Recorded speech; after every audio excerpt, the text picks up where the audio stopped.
Iwak karing. Iwak karing adalah iwak yang didapat dari hasil mengunjun ataupun merempa. Lalu ia dibersihkan atau disiangi dan ditambah butiran uyah. Dijemur di bawah terik matahari yang panas tanpa ada alas yang menghalanginya.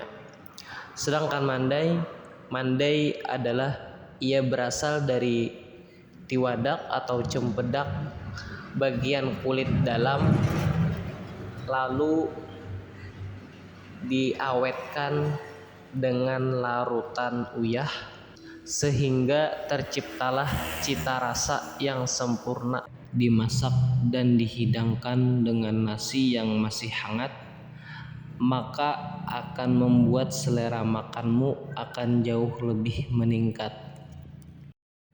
Apakah buhanmu juga suah memakannya atau baru kali ini melihat dan mengetahuinya? Coba berbagi cerita di kolom komentar. Apakah buhanmu mencium bau yang sangat menyengat?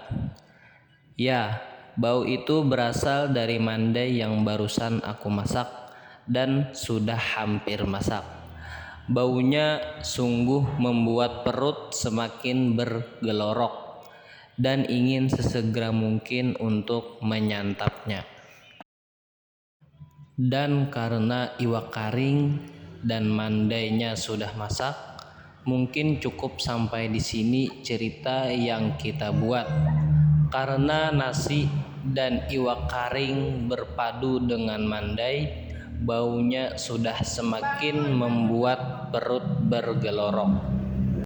Awas ngiler, awas kacar, makanan seluruh alam. Sekian dan terima kasih.